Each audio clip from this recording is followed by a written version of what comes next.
The fluorescent lights buzzed overhead as Maria Santos pushed her grocery cart through the aisles of Henderson's Market at 6:47 a.m., 33 minutes before the store officially opened. She had a key because she'd been stocking shelves there for 4 years, arriving before dawn to ensure everything was perfect before customers arrived. Her movements were methodical, efficient, each product placed with precision that spoke of deeper training than retail work typically required. Before we jump back in, tell us where you're tuning in from. And if this story touches you, make sure you're subscribed, because tomorrow, I've saved something extra special for you. Maria wore the same faded blue uniform shirt every day, her name tag slightly crooked, in a way that made her blend into the background of small-town commerce. At 32, she had the kind of face that people forgot immediately after meeting her, pleasant enough, but unremarkable. Her dark hair was always pulled back in a simple ponytail, no makeup, no jewelry, except for a thin silver chain that disappeared beneath her collar.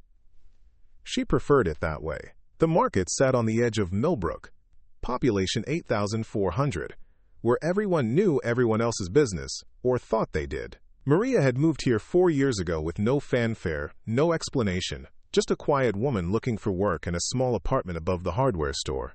She paid her rent on time, kept to herself, and asked no questions. The perfect invisible neighbor. As she arranged cans of soup with military precision, her hands moved with the kind of steady control that came from handling far more dangerous things than groceries. Each motion was economical, purposeful, wasteful movement trained out of her long ago. When she reached for items on high shelves, her balance was perfect, her core strength evident to anyone who knew what to look for. But nobody in Millbrook was looking. The morning routine was always the same. Stock the shelves, check the cash registers, unlock the doors at 7:30 sharp. By the time store manager Bob Hendricks arrived at 8:15, everything would be running smoothly, and he could take credit for the efficiency without acknowledging the woman who made it possible. Maria preferred it that way too. She finished the cereal aisle and moved to the pharmacy section, where she automatically straightened bottles and organized supplies with the precision of someone who understood that order could mean the difference between life and death. Her movements were so practiced that she could inventory everything without looking, her fingers reading labels like Braille, her mind cataloging expiration dates and stock levels with computer-like accuracy.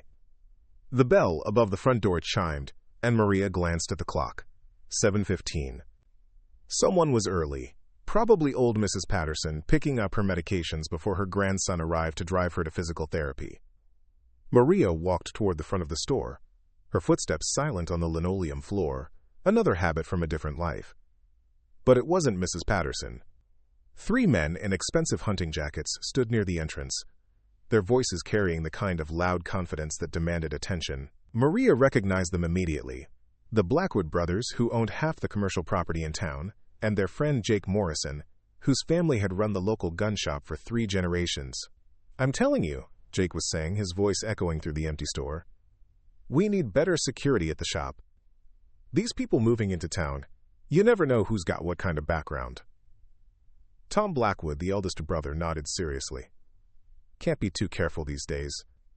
Some of these outsiders, they come here thinking they can just blend in, but we've got our ways of keeping track." Maria continued stocking, her face neutral, but her hearing, trained to pick up conversations at much greater distances, caught every word. She'd heard variations of this conversation before, usually directed at anyone who hadn't been born within Millbrook's city limits. "Speaking of outsiders," Jake continued, lowering his voice just enough to seem conspiratorial, "that woman who works here, Santos or whatever, she came into my shop last week wanting to look at handguns." Maria's hands never paused in their work, but every muscle in her body tightened almost imperceptibly. She remembered that visit clearly. She'd gone to Morrison's gun shop because she'd noticed some concerning individuals in town, people whose presence didn't fit the normal patterns of a small community. Old instincts had whispered warnings, and she'd wanted to be prepared. "What did you tell her?" asked Rick Blackwood, the middle brother. Jake laughed, the sound harsh in the morning quiet. "I told her we don't sell to people we don't know.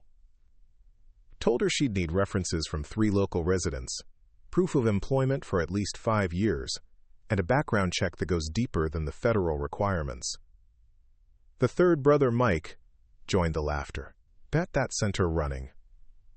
You bet it did, Jake confirmed.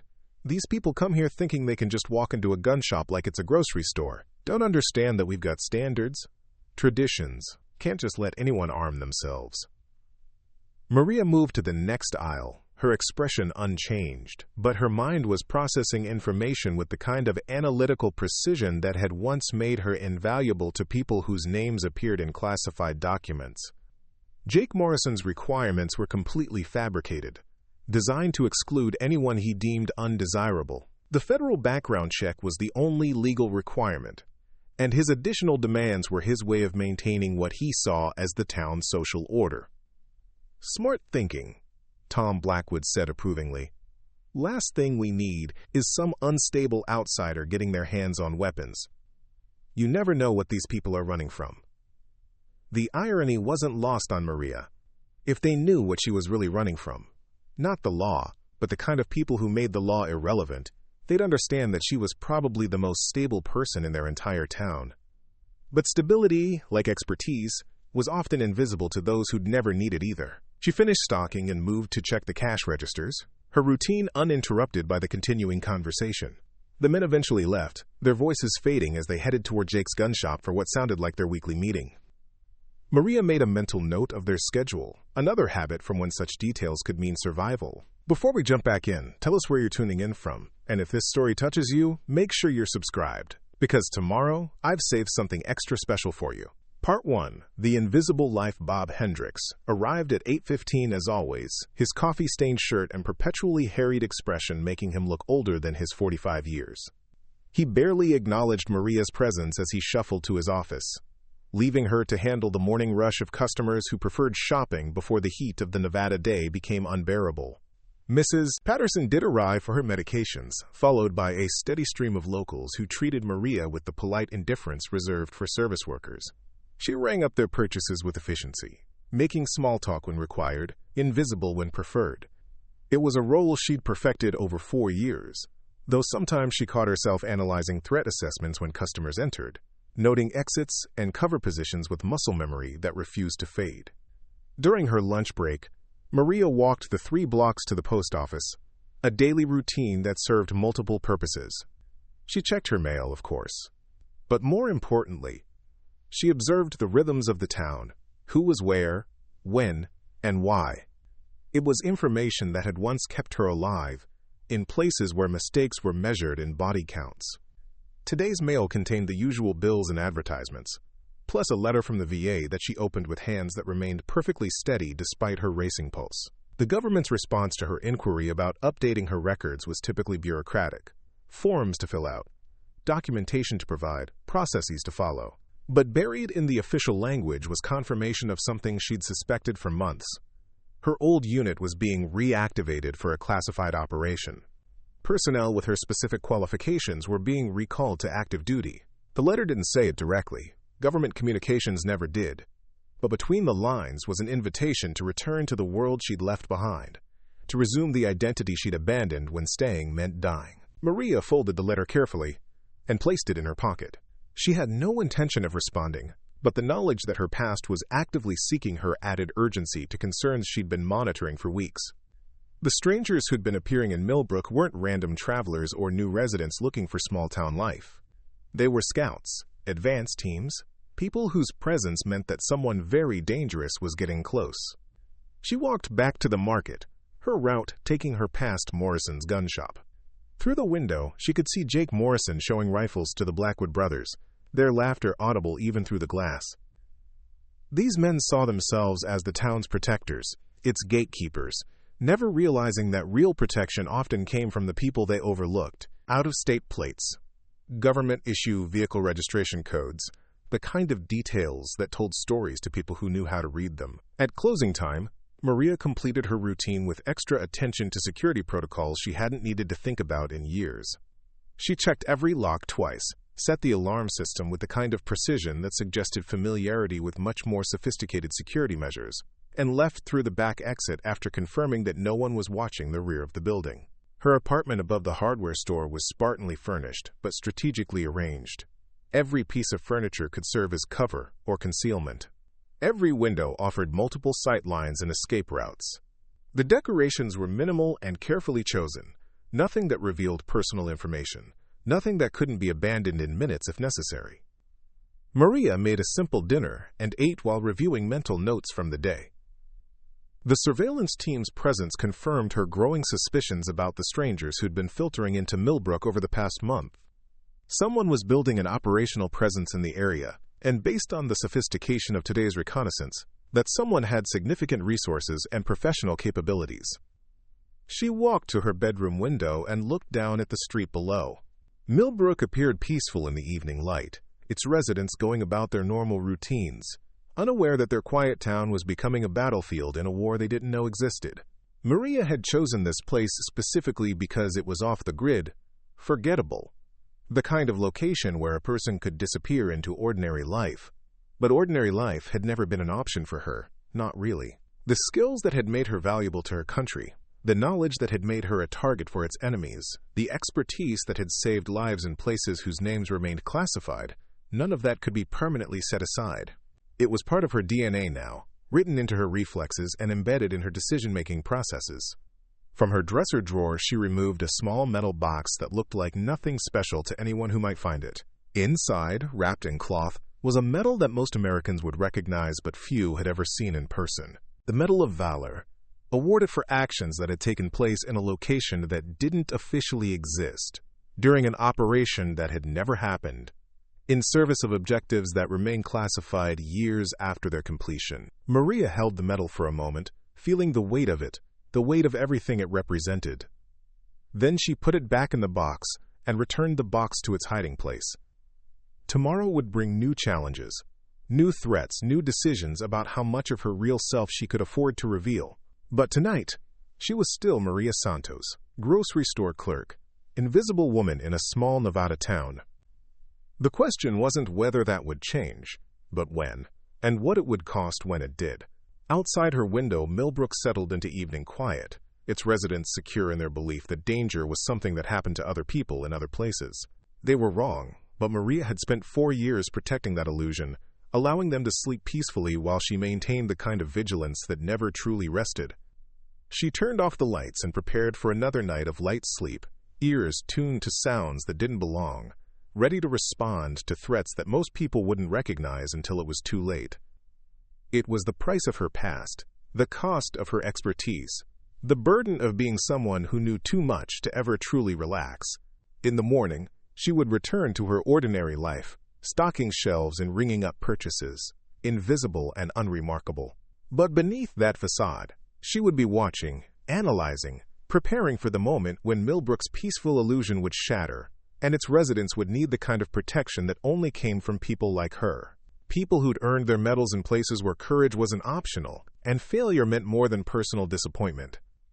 People who understood that sometimes the greatest service was the kind nobody ever knew about. The medal in the drawer represented one moment of recognition in a career filled with unacknowledged sacrifices.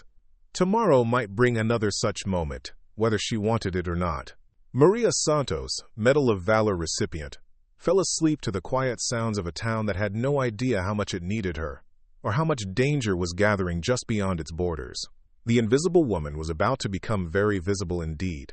The morning brought clouds that promised rain but delivered only oppressive humidity, the kind of weather that made tempers short and patience thin.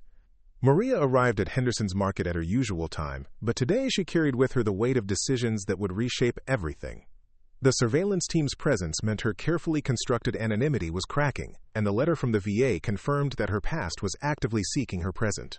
She unlocked the store and began her routine, but every movement was now calculated with the precision of someone preparing for combat.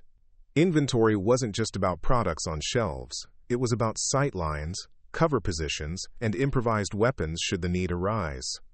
The cash register became a tactical position, the aisles potential corridors of fire, the stockroom a possible fallback position. At 7:45, 15 minutes after opening, Maria noticed the first irregularity. Preparing and narrating this story took us a lot of time, so if you are enjoying it, subscribe to our channel. It means a lot to us. Now, back to the story. A woman in her 50s entered the store, moving with the kind of casual alertness that suggested law enforcement training. She wore jeans and a flannel shirt that should have made her blend in with Millbrook's residents, but her boots were too expensive, her posture too erect, and her eyes swept the store with systematic precision.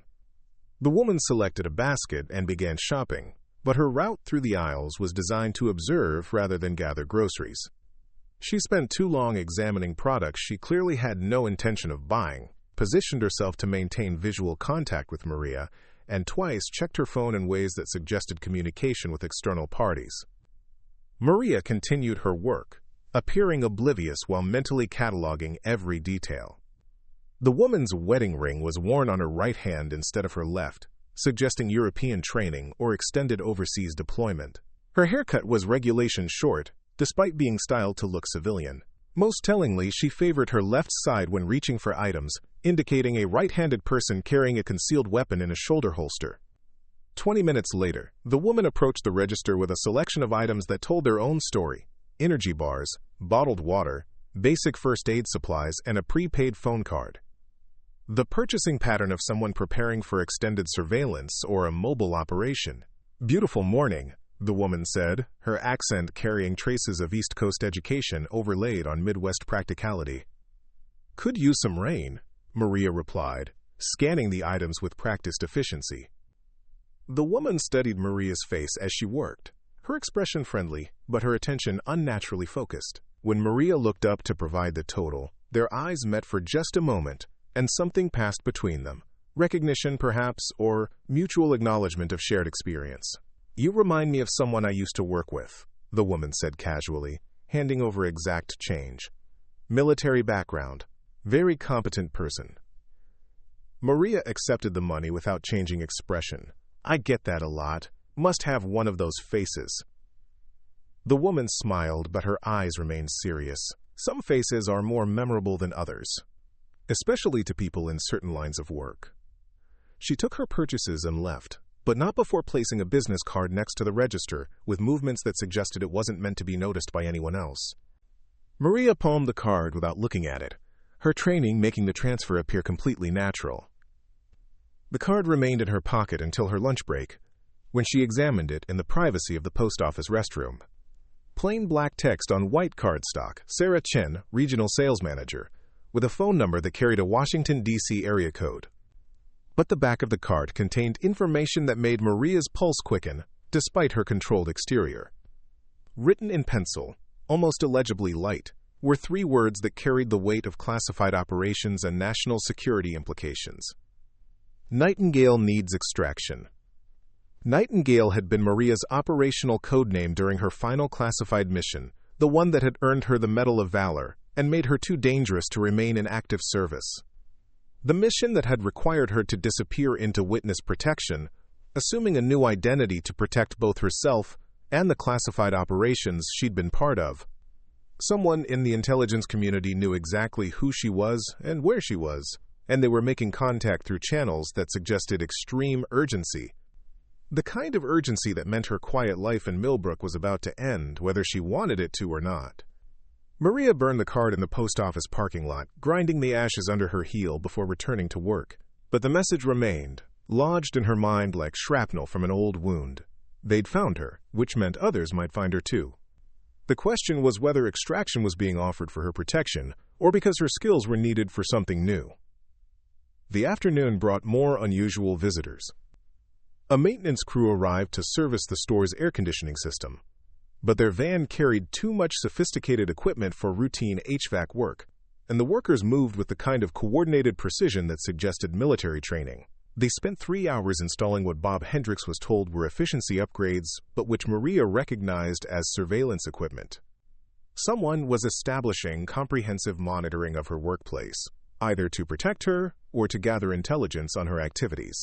Given the morning's contact from Sarah Chen, Maria suspected the former, but in her experience, protection and surveillance often looked identical from the subject's perspective. By 4 o'clock, the familiar black sedan was back, parked in a different location but maintaining the same tactical positioning.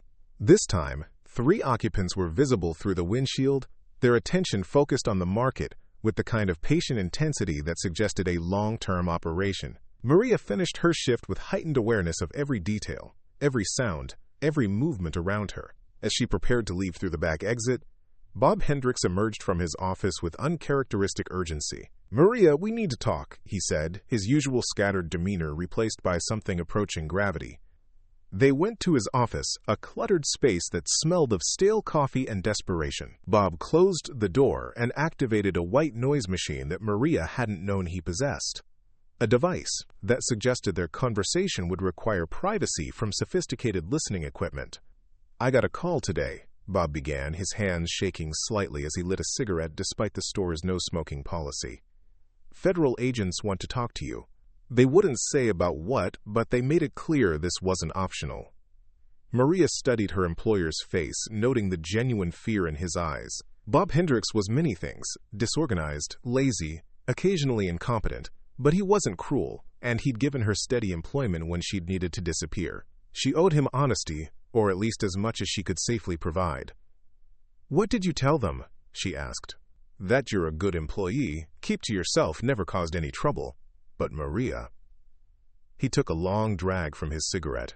"They asked questions about your background, your habits, your contacts in town. These weren't routine inquiries. They knew things about you that I don't even know." Maria nodded slowly. The net was closing, multiple parties converging on her location with purposes that remained unclear. Federal agents, surveillance teams, intelligence operatives. Her quiet life had become the center of attention from people whose interest was never benign. "I may need to take some time off," she said carefully. "Family emergency." Bob studied her face with more perceptiveness than he usually displayed. "Maria, I don't know what kind of trouble you're in, but you've been good to this store, good to this town. If you need help, if there's anything I can do..." His offer was genuine, and Maria felt a moment of regret for the deception she'd maintained. Bob Hendricks deserved better than an employee who'd brought federal attention to his small business. But protecting him meant maintaining the lies that kept him ignorant of the forces gathering around them. "Thank you," she said simply, "but this is something I have to handle alone." She left through the back exit, but instead of going directly to her apartment, Maria took a circuitous route through Millbrook's residential streets. Her path seemed random, but was carefully calculated to identify anyone following her while giving the appearance of a woman simply walking home from work. 3 blocks from the market, she confirmed what she'd suspected. A beige pickup truck was maintaining distance while matching her route, its occupants professional enough to avoid obvious mistakes but not skilled enough to remain completely invisible to someone with her training. Maria turned into Morrison's gun shop, the last place anyone would expect her to go voluntarily, especially after Jake Morrison's discriminatory treatment the previous week. The bell above the door announced her arrival, and conversation stopped as Jake and the Blackwood brothers looked up from their weekly meeting. Well, Jake said with obvious surprise. "Look who's back." "Change your mind about those references?" Maria approached the counter with steady purpose, her demeanor different from her previous visit, where before she'd appeared hesitant, uncertain. Now she carried herself with quiet authority that made the men shift uncomfortably despite their numerical advantage. "I'd like to see what you have in stock," she said evenly. Jake laughed, the sound harsh in the confined space. "Lady, I told you last week what you need to shop here. 3 local references, 5 years employment history, extended background check. You bring me that paperwork, maybe we can talk." "Your requirements aren't legal," Maria replied, her voice calm but carrying an edge that made Tom Blackwood step slightly backward. "Federal law requires only a standard background check for firearms purchases. Your additional demands constitute discrimination based on residence status." The room fell silent. Jake's face reddened with anger and embarrassment at being challenged on legal grounds in front of his friends. He'd built his reputation on being the authority on firearms regulations, and being corrected by someone he'd dismissed as an ignorant outsider struck at the heart of his self-image. "Listen here," he snarled, moving closer in an attempt to intimidate through physical presence. "I've been running this shop for 15 years. I know what's legal and what isn't, and I don't need some immigrant telling me my business." Maria didn't step back. If anything, she seemed to grow more still, more centered, as Jake's aggression escalated. Her hands remained relaxed at her sides, but something in her posture suggested that his proximity was being calculated rather than endured. "I'm not an immigrant," she said quietly. "I'm a United States citizen with the same rights as anyone else in this store." "Rights?" Jake's voice rose with indignation. "You want to talk about rights? I have the right to refuse service to anyone I choose. I have the right to maintain standards in my establishment. And I have the right to keep weapons away from people who might misuse them." The accusation hung in the air like smoke from a discharged weapon. Mike Blackwood shifted nervously, recognizing that the conversation had moved beyond simple customer service into territory that could have legal consequences. But Jake was too angry to recognize the danger he was creating for himself. "What exactly are you implying?" Maria asked, her voice remaining level despite the insult. "I'm not implying anything," Jake replied. "I'm stating outright that we don't know what kind of person you are, what kind of background you have, what you might do with a weapon. You could be anybody. Criminal, terrorist, mental case. We've got a responsibility to this community." Rick Blackwood cleared his throat uncomfortably. "Jake, maybe we should..." "Should what?" Jake cut him off. "Should ignore our duty to keep this town safe? Should hand out guns to every stranger who walks through that door? I don't think so." Maria stood quietly, absorbing the verbal assault with the kind of composure that comes from facing much worse than small-town prejudice. But behind her calm exterior, she was making tactical assessments, noting positions, calculating responses to multiple threat scenarios. "Mr. Morrison," she said finally, "I understand your concerns about community safety, but your assumptions about me are incorrect." She reached into her pocket slowly, her movements deliberate and non-threatening, and removed her wallet. From it, she extracted a folded document that she placed on the counter between them. Jake looked at the paper suspiciously before unfolding it. His expression changed from anger to confusion to something approaching shock as he read the official letterhead and formal language of a federal firearms license with special endorsements that most gun shop owners never saw. He looked up at Maria with new uncertainty. "This is a federal firearms instructor certification, advanced tactical training authorization, special operations weapons qualification." The Blackwood brothers leaned in to read over his shoulder, their expressions shifting from smug confidence to uncomfortable confusion. The document was genuine, issued by agencies whose authority superseded local gun shop policies. And it identified Maria Santos as someone with more weapons expertise than anyone else in the building. "There must be some mistake," Tom Blackwood said weakly. "This says you're certified to train federal agents in advanced combat techniques." "That's correct," Maria replied, taking the document back and folding it carefully. "I'm also certified to carry any weapon system in the federal inventory, qualified on everything from handguns to heavy machine guns, and authorized to provide tactical training to law enforcement agencies." The silence stretched uncomfortably as the implications sank in. Jake Morrison, who'd built his reputation on firearms expertise, had just refused service to someone whose qualifications made his own certifications look like beginner permits. More importantly, he'd made discriminatory statements in front of witnesses that could result in federal civil rights violations. "I don't understand," Rick Blackwood said quietly. "If you have those kinds of credentials, why are you working at the grocery store?" Maria smiled for the first time since entering the shop, but there was no warmth in the expression. Sometimes the most important work is the kind nobody notices. Sometimes serving your community means accepting positions that don't reflect your qualifications. She turned to leave, then paused at the door. "Mr. Morrison, I won't be filing a discrimination complaint, but I suggest you review federal guidelines regarding firearms sales. Your personal opinions about customers don't supersede their constitutional rights." The bell chimed as she left, but the impact of her words lingered in the sudden quiet of the gun shop. Three men who'd considered themselves the arbiters of community standards had just discovered that they'd been judging someone whose service to the country exceeded anything they could imagine. Outside, Maria walked calmly toward her apartment, aware that the beige pickup truck was no longer following her. Word of her confrontation with Jake Morrison would spread through Millbrook's gossip network within hours, forever changing how the town's residents viewed the quiet woman who stocked their groceries. But more importantly, she'd sent a message to whoever was watching her. The surveillance, the federal agents, the intelligence operatives. They all assumed they were dealing with someone who would remain passive, someone who could be managed and controlled. Her actions at the gun shop demonstrated that Maria Santos was neither helpless nor ignorant of her rights. The Medal of Valor in her dresser drawer represented recognition for actions taken under fire. Decisions made when failure meant death, courage displayed when retreat wasn't an option. The people gathering around Millbrook were about to discover that those qualities hadn't diminished during 4 years of stocking shelves and ringing up groceries. Maria Santos had spent 4 years being invisible, overlooked, underestimated. That era was ending, and what came next would remind everyone involved why some people earned medals that others could only dream of touching. The quiet life was over. The reckoning was beginning. Dawn arrived with the sharp clarity that precedes storms, both meteorological and metaphorical. Maria stood at her apartment window, watching Millbrook's main street come alive with the subdued energy of a town grappling with revelations that challenged its fundamental assumptions. Word of her confrontation with Jake Morrison had spread through the community's informal networks with the speed that only small-town gossip could achieve. The changes were subtle but unmistakable to someone trained in behavioral analysis.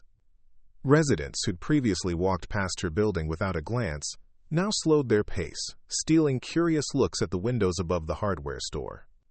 The morning coffee crowd at Mel's Diner clustered in tighter groups, their conversations punctuated by gestures toward the grocery store, where their assumptions about Maria Santos had been systematically dismantled. But more concerning than local curiosity was the increased presence of unfamiliar faces. The black sedan had been joined by a white panel van parked near the post office, and Maria had identified at least 6 individuals whose casual presence in Millbrook's business district followed patterns consistent with professional surveillance operations. Someone was escalating their interest in her activities, and the pretense of subtlety was rapidly disappearing. Maria dressed in her usual work clothes, but today she made subtle modifications that spoke to changing circumstances. Her shoes were selected for mobility rather than comfort, her clothing chosen to conceal rather than reveal, her accessories positioned to serve tactical rather than aesthetic purposes. To a casual observer, she appeared unchanged, but anyone with military experience would recognize the adjustments of someone preparing for action. The walk to Henderson's Market took her past Morrison's gun shop, where an unusual scene was unfolding. Jake Morrison stood outside his establishment with 2 men in expensive suits, their body language suggesting an intense discussion that wasn't entirely voluntary. One of the men held a folder thick with documents, while the other spoke into a phone with the kind of urgency that implied official business. Maria continued walking without obvious interest, but her trained hearing caught fragments of conversation that painted a troubling picture. Federal compliance review. Discriminatory practices. Civil rights investigation. Jake Morrison's refusal to serve her had apparently triggered scrutiny from agencies with the authority to shut down his business permanently. At the market, Bob Hendricks was waiting with the kind of barely controlled panic that suggested his morning had brought unwelcome revelations. He intercepted Maria before she could begin her routine, his hands shaking as he gestured toward his office. "We need to talk," he said, his voice tight with strain. "Now." They entered his office to find it occupied by 2 individuals who rose as Maria appeared. Agent Sarah Chen, the woman who'd left the coded message, stood beside a tall man with silver hair whose bearing suggested senior federal authority. Both displayed credentials that identified them as Department of Defense personnel with security clearances that exceeded most military officers. "Miss Santos," Agent Chen said formally. "This is Deputy Director Marcus Webb from the Defense Intelligence Agency. We need to discuss your immediate situation." Webb studied Maria with the kind of analytical attention that suggested familiarity with her classified record. When he spoke, his voice carried the weight of someone accustomed to making decisions that affected national security. "Nightingale," he said, using her operational code name with deliberate emphasis. "Your location has been compromised by hostile intelligence services. We have credible evidence that foreign operatives are converging on Millbrook with orders to eliminate you before you can be extracted." The words hung in the office air like smoke from a discharged weapon. Bob Hendricks looked between the federal agents and his employee, with growing comprehension that his quiet grocery store had become the center of an international intelligence operation. "I don't know what you're talking about," Maria replied calmly, maintaining her cover identity despite the obvious futility. Webb smiled grimly. "Captain Maria Elena Santos, Medal of Valor recipient, former Special Operations Aviation Regiment, classified missions in 17 countries, responsible for intelligence gathering that prevented 3 separate terrorist attacks on American soil. Your service record is so heavily classified that most of your chain of command doesn't know what you actually accomplished. Each revelation stripped away another layer of the anonymity she'd maintained for 4 years.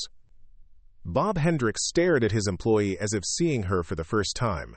His mental image of the quiet woman who stocked shelves colliding with descriptions of classified military operations. The mission that earned you the Medal of Valor, Webb continued, involved infiltrating a terrorist training facility in a location that doesn't appear on any map, gathering intelligence that led to the disruption of planned attacks against civilian targets, and single-handedly eliminating a cell of operatives who'd spent years preparing to cause mass casualties on American soil. Agent Chen stepped forward with a tablet displaying satellite imagery and intelligence reports. The people you stopped have associates who've spent 4 years tracking you through witness protection. They've identified your location, and they're mobilizing resources to complete what they consider unfinished business.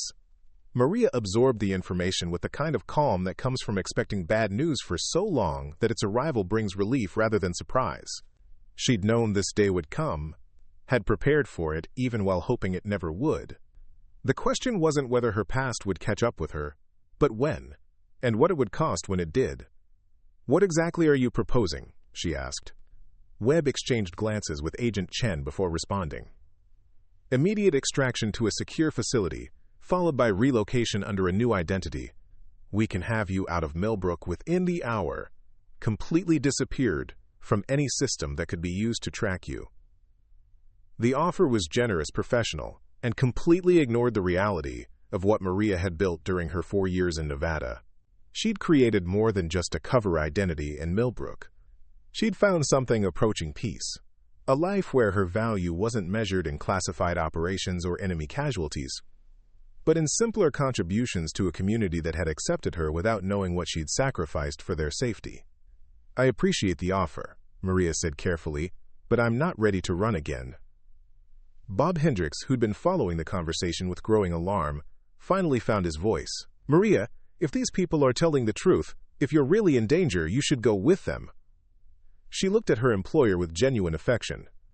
Bob Hendricks was a good man who'd given her honest work when she needed to disappear, who'd trusted her with responsibilities that exceeded her apparent qualifications, who'd offered help without knowing what kind of trouble she represented. He deserved better than to become collateral damage in a war that had started long before she'd arrived in Millbrook. "Bob," she said gently, "I want you to close the store for the rest of the week. Take your family and visit your sister in Phoenix. Don't come back until you hear from me personally." His face went pale as the implications sank in. "What are you planning to do?" Before Maria could answer, Agent Chen's phone buzzed with an alert that made her expression change from professional concern to immediate alarm. She read the message quickly, then looked up with the kind of urgency that suggested imminent danger. "We have multiple vehicles approaching from 3 directions," she reported. "Professional teams, coordinated timing, all the indicators of a hostile operation. They're not coming to talk." Through the office window, Maria could see the white panel van moving from its surveillance position to block the main intersection. The black sedan was repositioning to cut off northern access to the town center. In the distance, dust clouds marked the approach of additional vehicles converging on Millbrook with military precision. Webb was already speaking into his radio, calling for backup that might not arrive in time. Agent Chen was checking her weapon with movements that suggested extensive combat experience. Both federal agents were professional, well-trained, and completely unprepared for the kind of asymmetric warfare that was about to engulf a small Nevada town. "How many people?" Maria asked, her demeanor shifting from grocery store clerk to military operator with startling speed. "Intelligence suggests 12 to 15 operatives," Webb replied. "Former military, international backgrounds, equipped for extended operations. They've been planning this for months." Maria nodded, her mind automatically calculating odds, resources, and tactical options. 15 experienced operatives against 2 federal agents and 1 Medal of Valor recipient in a town full of civilians who had no idea they were about to become targets. The mathematics were grim, but not impossible for someone who'd operated in worse situations with fewer resources. "Bob," she said, turning to her employer with calm authority, "I need you to get on the radio and tell everyone in town to stay indoors, lock their doors, and keep away from windows." This is not a drill. Bob Hendricks stared at his employee as if seeing her for the first time. The quiet woman who'd spent 4 years filing paperwork and stocking shelves had transformed into someone who spoke with command authority and tactical expertise that exceeded the federal agents in his office. "Who are you?" he whispered. Maria smiled sadly. "I'm someone who's been hiding in plain sight, trying to live a normal life. But normal was never really an option for people like me." She moved to the office window and studied the approaching threat with the kind of analytical precision that had once made her invaluable to classified operations. The hostile teams were positioning themselves with professional competence. But they were operating in her territory now, in a town where she'd spent 4 years learning every sightline, every cover position, every tactical advantage. "Agent Chen," she said without turning from the window, "how long until backup arrives?" 40 minutes at best, Chen replied grimly. "Local law enforcement is 20 minutes out, but they're not equipped for this kind of operation." 40 minutes was a lifetime in combat situations, long enough for experienced operatives to complete their mission and disappear before official response could be coordinated. But it was also enough time for someone with the right skills and local knowledge to turn a disadvantage into an opportunity. Maria turned from the window with an expression that made both federal agents step backward involuntarily. Gone was any pretense of the mild-mannered grocery store clerk. In her place stood someone whose eyes held knowledge of violence that most people couldn't imagine, whose bearing suggested familiarity with situations where failure meant death. "Deputy Director Webb," she said formally, "I'm assuming operational command of this situation under emergency protocols. Agent Chen will coordinate with local law enforcement when they arrive. Mr. Hendricks will implement civilian evacuation procedures." Webb started to object, then stopped as he recognized the transformation taking place before his eyes. Military authority was asserting itself, overriding civilian identity, revealing the warrior that had been hidden beneath 4 years of carefully maintained anonymity. "Nightingale," he said, using her operational code name with new respect. "What do you need?" Maria was already moving toward the door, her mind shifting into the kind of tactical planning that had earned her the Medal of Valor. "I need you to trust that some people earn their medals in situations exactly like this one." Outside Henderson's Market, Millbrook was about to discover that their quiet grocery store clerk was someone who'd faced impossible odds before and emerged victorious. The hostile operatives converging on the town had spent 4 years hunting someone they believed was a vulnerable target, hiding in witness protection. They were about to encounter someone who'd never stopped being a weapon, even when disguised as a small-town employee. The Medal of Valor in her dresser drawer represented recognition for actions taken when retreat wasn't an option and failure wasn't acceptable. Today would provide another opportunity to demonstrate why some people received medals that others could only dream of earning. The invisible woman was gone forever, replaced by someone whose skills had been forged in classified operations and proven in combat that officially never happened. Maria Santos stepped out of Henderson's Market and into a war that had finally found her. But she was no longer running, no longer hiding, no longer pretending to be someone she wasn't. The grocery store clerk was gone. The Medal of Valor recipient had returned. The sound of approaching vehicles grew louder as professional killers closed in on what they believed would be an easy target. They'd studied her for months, planned their operation with military precision, coordinated their approach to prevent any possibility of escape. But they'd made one crucial error in their intelligence gathering. They'd assumed that 4 years of civilian life had dulled the skills that had made her legendary in classified circles. They'd believed that time and distance had separated her from the capabilities that had earned her the nation's highest military honors. Maria Santos stood in the street outside the market where she'd worked for 4 years, feeling the familiar calm that came with accepting impossible missions. The medal in her drawer represented one moment of recognition in a career filled with unacknowledged sacrifices. Today would provide another opportunity to demonstrate that some people earned their honors in situations where courage wasn't optional and excellence was the only option between success and catastrophe. The hostile operatives had found her at last. Now they were about to discover what it really meant to hunt someone who'd earned their medals in combat that most people couldn't imagine.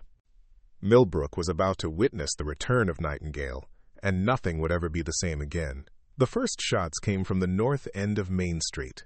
the sharp crack of professional weapons fire that shattered Millbrook's morning quiet like glass hitting concrete. Maria moved with fluid precision, using the grocery store's exterior wall as cover, while assessing the tactical situation unfolding around her. The hostile operatives had positioned themselves with military efficiency, establishing overlapping fields of fire that would trap anyone caught in the street between them. But they'd made their plan based on satellite imagery and reconnaissance reports that hadn't accounted for local knowledge accumulated over 4 years of daily observation. Maria knew every drainage ditch, every alley, every building in Millbrook that could provide cover or concealment.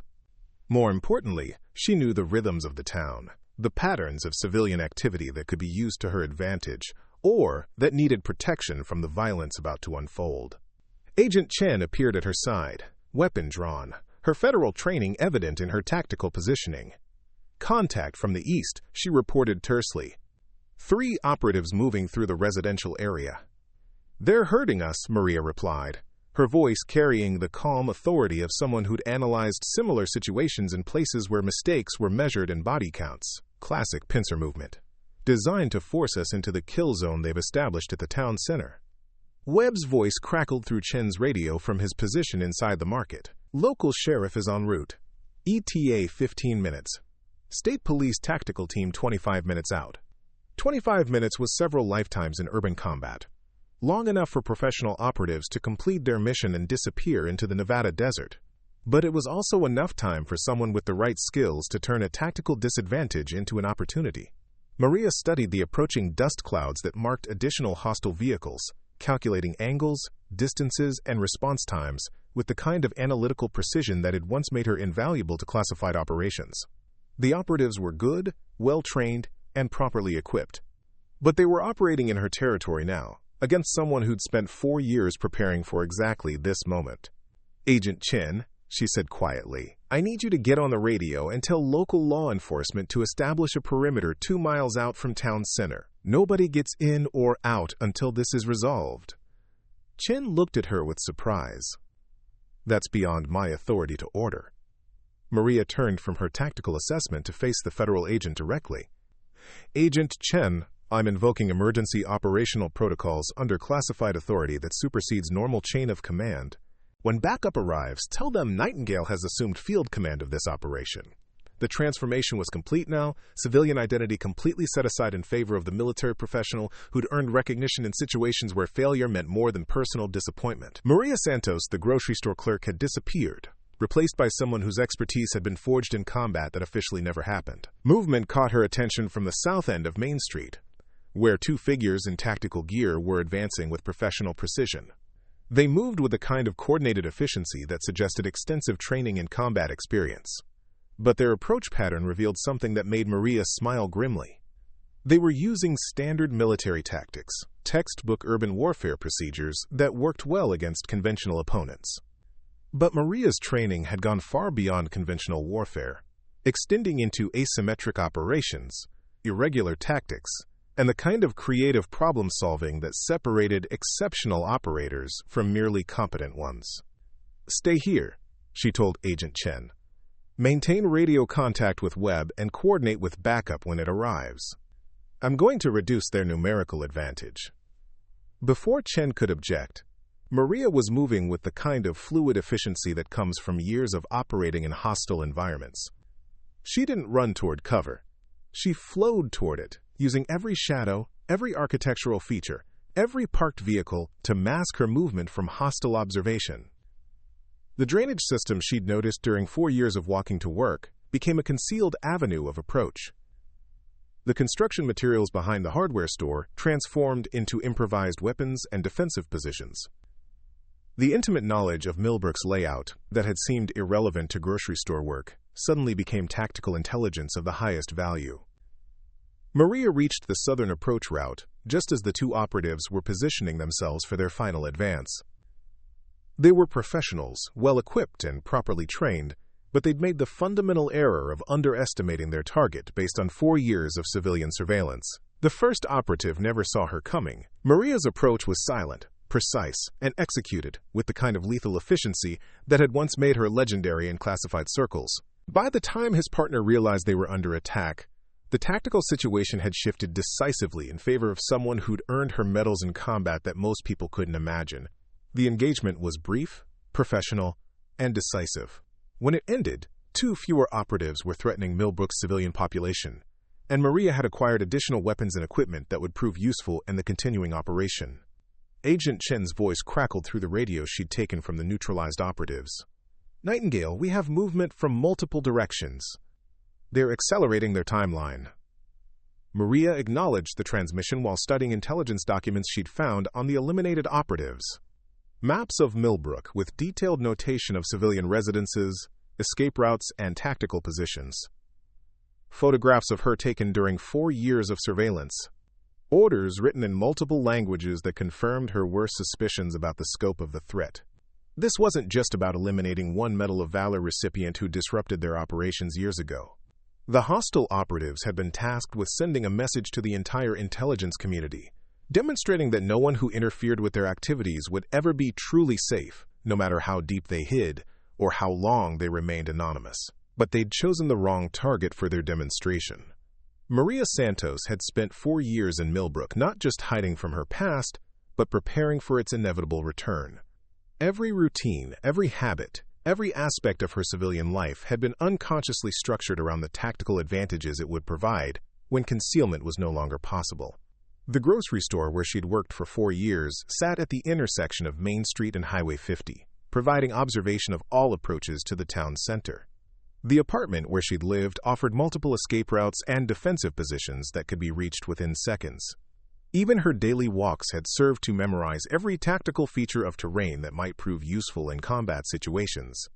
Maria moved through Millbrook's streets with the confidence of someone operating in familiar territory against opponents who'd based their planning on maps and satellite imagery rather than intimate local knowledge. She knew which buildings provided the best cover, which routes offered concealment from multiple observation points, which civilian structures could be used to tactical advantage without endangering innocent lives.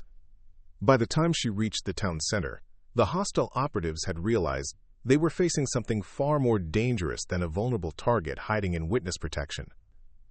Radio chatter intercepted from their communications revealed growing confusion and concern as their carefully planned operation encountered resistance that exceeded their intelligence estimates. But confusion and concern were rapidly giving way to professional adaptation as the surviving operatives adjusted their tactics to account for active opposition from someone with obvious military training. They might not have expected to face a Medal of Valor recipient in full operational mode, but they were experienced enough to recognize the situation and respond accordingly. Maria positioned herself in the bell tower of Millbrook's small church, a vantage point that provided observation of the entire tactical area, while offering multiple escape routes should her position be compromised. From here, she could coordinate defensive actions while gathering intelligence on hostile capabilities and intentions. What she saw through the church's windows confirmed her assessment of the threat level. The remaining operatives were repositioning with military precision, establishing interlocking fields of fire that would make movement through the town center extremely hazardous. They'd abandoned any pretense of subtlety in favor of overwhelming firepower, designed to eliminate their target regardless of collateral damage. Agent Chen's voice came through the radio with increasing urgency. "Nightingale, they're setting up heavy weapons positions. Looks like they're prepared for extended engagement." Maria studied the hostile positions through binoculars she'd acquired from the church office, noting the professional placement of equipment that suggested extensive planning and reconnaissance. These weren't desperate criminals or amateur terrorists. They were military professionals with resources and training that rivaled official government operators. But they'd made one crucial error in their operational planning. They'd assumed their target would behave like someone hiding from confrontation, someone who would attempt to escape rather than engage. They'd positioned themselves to prevent retreat and eliminate a fleeing target, not to conduct urban warfare against someone who decided to make a stand. Maria keyed her radio to contact Agent Chen. "I need you to relay a message to Deputy Director Webb. Tell him that Nightingale is implementing Protocol 7 under emergency authorization. Local law enforcement should maintain their perimeter and wait for the situation to be resolved."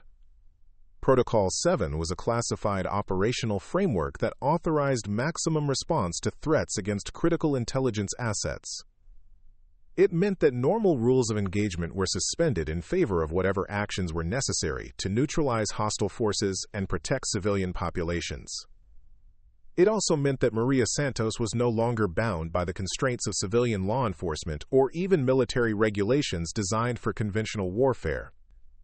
She was operating under authority that recognized the unique nature of the threat and the exceptional qualifications of the person designated to respond to it. The Medal of Valor in her apartment drawer had been awarded for actions taken under similar circumstances, in a situation where conventional responses were inadequate and exceptional measures were required to prevent catastrophic consequences. Today would provide another opportunity to demonstrate why some people earned recognition that others could only dream of receiving. Maria checked her weapons and equipment one final time, mentally preparing for combat that would determine not just her own survival, but the safety of every civilian in Millbrook. The hostile operatives had come here expecting to eliminate a vulnerable target hiding in witness protection.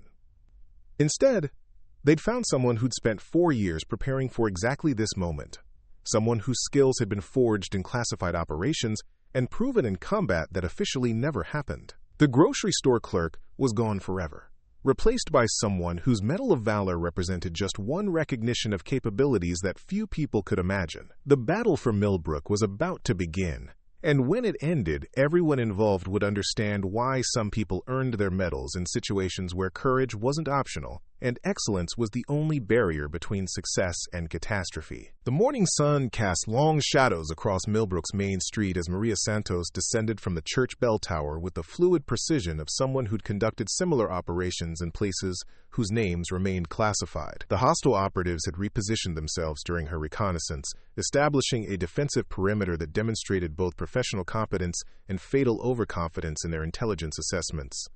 From her elevated position, Maria had counted 11 remaining operatives, their positions marked in her mind with the kind of tactical clarity that had once made her invaluable to classified operations. They'd arranged themselves in a pattern designed to eliminate a fleeing target, not to engage someone who'd decided to bring the fight to them. Agent Chen met her at the church entrance, her federal training evident in her tactical positioning, but her expression revealing the kind of uncertainty that comes from operating beyond normal parameters. "Backup is still 15 minutes out," she reported.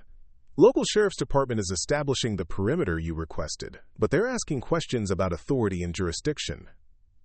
Maria checked the additional weapons she'd acquired from neutralized operatives, her movements economical and practiced.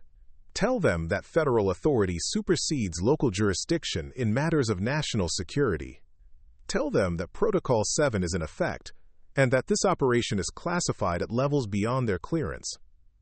The transformation was complete now, civilian identity completely abandoned in favor of the military professional who'd earned recognition in situations where conventional responses were inadequate. Maria Santos, the grocery store clerk, had disappeared entirely, replaced by someone whose expertise had been proven in combat that officially never happened.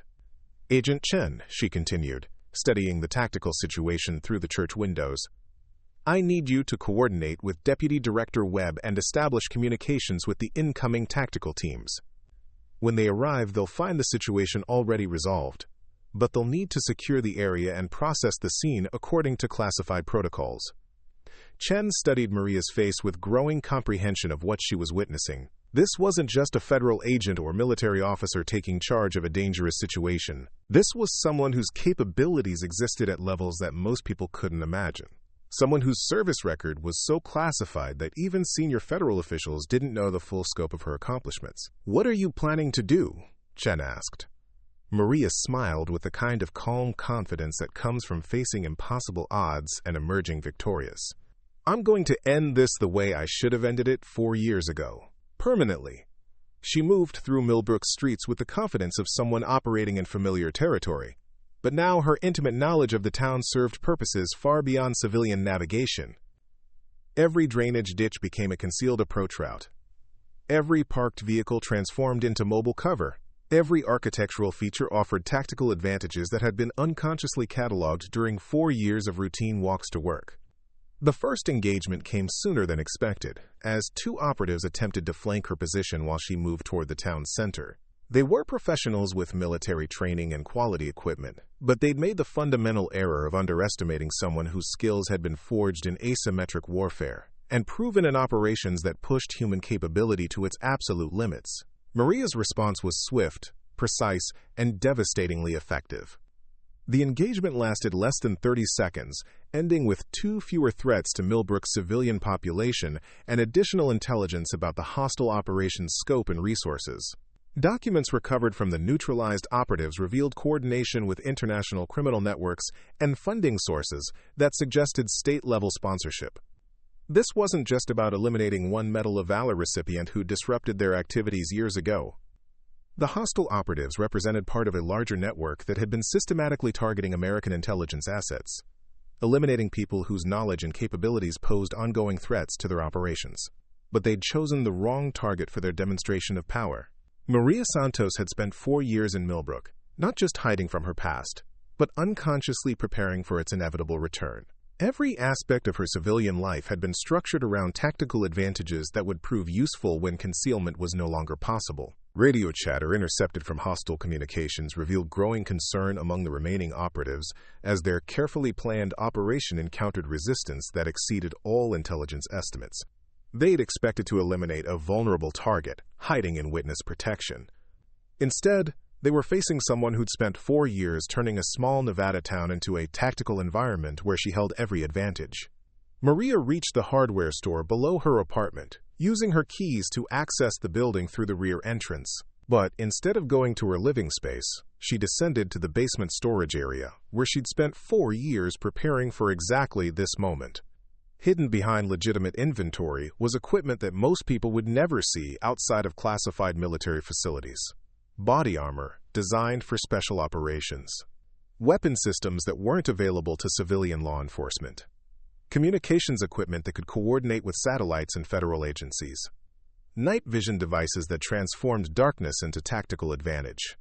For 4 years, Maria had maintained the fiction that she was simply a grocery store clerk, living a quiet civilian life. But beneath that carefully constructed anonymity, she'd never stopped being what she truly was. A weapon system disguised as a person, someone whose capabilities had been proven in situations where failure meant catastrophic consequences. She emerged from the hardware store basement transformed once again, but this time the change was complete and irreversible. Gone was any pretense of civilian identity, replaced by someone whose appearance would be recognized by intelligence professionals in multiple countries as representing the highest level of operational capability. The remaining hostile operatives had repositioned themselves in response to the elimination of their advance teams, establishing defensive positions that demonstrated both tactical competence and growing desperation.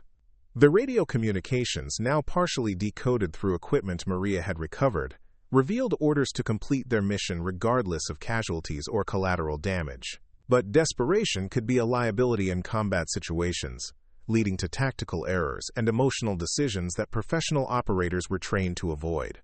Maria had faced desperate enemies before, in places where their desperation was measured in civilian casualties and international consequences. She knew how to use their urgency against them. Agent Chen's voice crackled through her radio from the command post established at Henderson's Market. "Nightingale, we have visual confirmation of the tactical team approach. ETA 8 minutes. "Acknowledged," Maria replied, studying the hostile positions through advanced optics that revealed details invisible to normal observation. "Tell them to maintain perimeter and wait for all clear signal. This will be resolved before they arrive." The confidence in her voice wasn't bravado. It was professional assessment based on tactical advantages that the hostile operatives couldn't possibly understand. They'd planned their operation based on satellite imagery and reconnaissance reports, but they couldn't account for local knowledge accumulated over 4 years of daily observation. Maria knew every sightline, every angle of approach, every position that offered concealment or cover. More importantly, she knew the civilian patterns that needed protection, the safe routes that could be used to avoid endangering innocent lives, the tactical possibilities that existed only for someone who'd studied this environment with both civilian and military perspectives. The next engagement came as she moved to neutralize the heavy weapons position that threatened the most civilian casualties. 3 operatives had established themselves in an overwatch position that commanded the entire town center, their equipment suggesting capability to engage targets at extended range with devastating effect. They were positioned professionally, with overlapping fields of fire and mutual support, that would challenge even experienced military units. But they'd position themselves based on conventional tactical doctrine, not accounting for someone whose training had extended far beyond standard military procedures. Maria's approach was silent, indirect, and executed, with the kind of creative problem-solving that had earned her recognition in situations where conventional solutions were inadequate. By the time the hostile operatives realized they were under attack, their tactical situation had been compromised beyond recovery. The engagement was brief but decisive, ending with the elimination of the heavy weapons threat and the acquisition of intelligence that revealed the full scope of the operation against her. Radio intercepts confirmed that this was part of a coordinated campaign against multiple intelligence assets, with Maria serving as both target and demonstration of their capabilities. But demonstrations could work both ways, and Maria Santos was about to provide her own lesson in why some people earned medals that others could only dream of touching. The remaining operatives had consolidated their positions in response to the systematic elimination of their teams, establishing a final defensive position that demonstrated both professional competence and recognition that their mission was failing. Their radio communications revealed orders to withdraw if the primary objective couldn't be achieved, but also suggestions that withdrawal might not be possible given the tactical situation. Maria studied their final position through advanced optics, noting the professional placement of personnel and equipment that would challenge even military special operations units. But she also noted the desperation in their positioning, the indicators of tactical thinking compromised by stress and unexpected resistance. She keyed her radio to contact Agent Chen. All hostile positions identified and marked. Civilian population remains secure. Initiating final phase of operation. Nightingale, Chen replied, her voice tight with concern. Tactical backup is 3 minutes out. Do you want to wait for support? Maria smiled grimly as she checked her equipment one final time. Agent Chen, the Medal of Valor isn't awarded for waiting for backup. It's earned by doing what needs to be done when backup isn't available, and failure isn't an option. She moved toward the final engagement with the calm confidence of someone who'd faced similar odds in places where the stakes were measured in national security rather than personal survival. The hostile operatives had planned their operation with military precision and professional competence, but they'd made one crucial error in their intelligence assessment. They'd assumed that 4 years of civilian life had separated Maria Santos from the capabilities that had made her legendary in classified circles. They'd believed that time and routine had dulled the skills that had earned her recognition in combat that most people couldn't imagine. The final engagement proved the fatal flaw in their assumptions. When it ended, Millbrook's quiet streets held only the silence of a threat permanently eliminated, and a community protected by someone whose service to the country exceeded anything its residents could have imagined. Agent Chen arrived at Maria's position as federal tactical teams secured the perimeter, her expression mixing professional admiration with personal awe. "It's over?" she asked. Maria nodded, surveying the scene with the kind of tactical assessment that had become automatic after years of similar operations. Threat eliminated. Civilian casualties 0. Intelligence recovered for analysis of broader network operations. Deputy Director Webb approached across the town center, his bearing reflecting the kind of respect reserved for operational legends whose accomplishments exceeded normal parameters. When he spoke, his voice carried acknowledgement of witnessing something that few people would ever see. "Captain Santos," he said formally, "your actions today have prevented what intelligence estimates suggest would have been catastrophic consequences extending far beyond Millbrook. The network you've disrupted was planning operations against multiple targets across the southwestern United States." Maria accepted the recognition with the same quiet professionalism she'd shown throughout the operation. "Sir, I was simply doing what the situation required. The same thing I've always done." But even as she spoke, Maria was aware that everything had changed irrevocably. The careful anonymity she'd maintained for 4 years was gone forever, replaced by federal attention and operational visibility that would reshape every aspect of her future. Bob Hendricks emerged from the grocery store where he'd coordinated civilian safety measures, his face reflecting the kind of shock that comes from discovering that reality exceeds imagination. He looked at his employee as if seeing her for the first time, his mental image of the quiet woman who'd stocked shelves completely replaced by understanding of what she truly represented. "Maria," he said quietly, "I don't know what to say." She smiled with genuine warmth, the first completely natural expression she'd shown since the crisis began. You gave me honest work when I needed to disappear, Bob. You treated me with respect and dignity, even when you didn't know what I'd sacrificed for this country.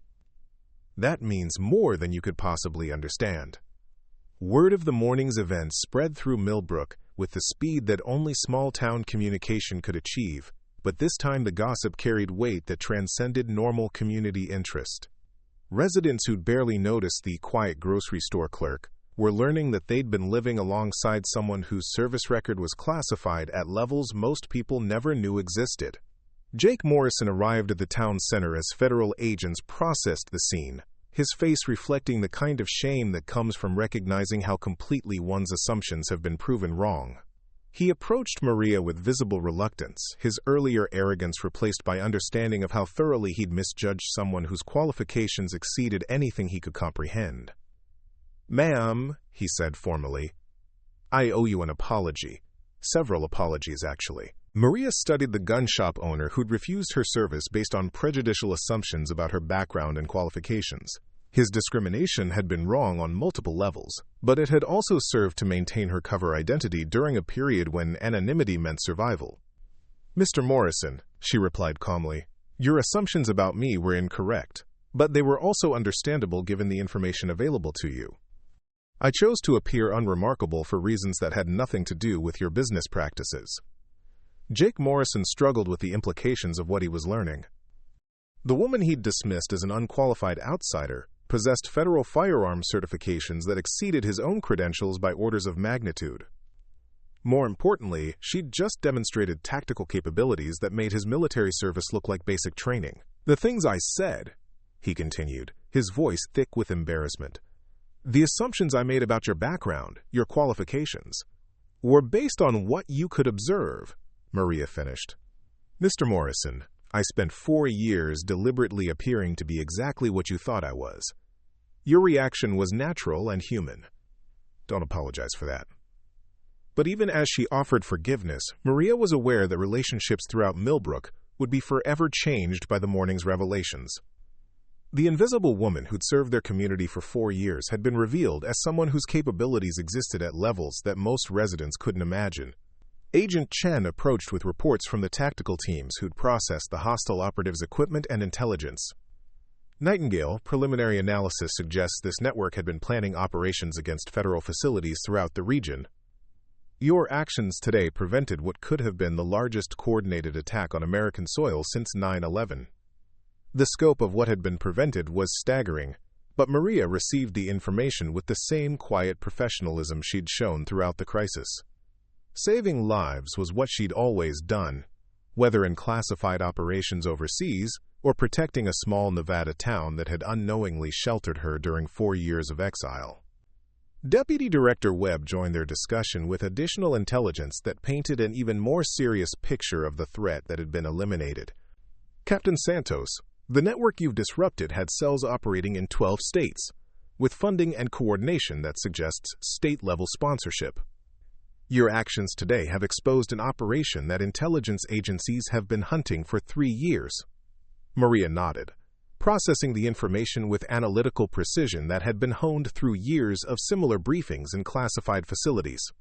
But she was also aware that her role in disrupting this network would have consequences extending far beyond Millbrook's borders. "Sir," she said carefully, "what happens now?" Webb's expression grew serious as he considered the implications of her question.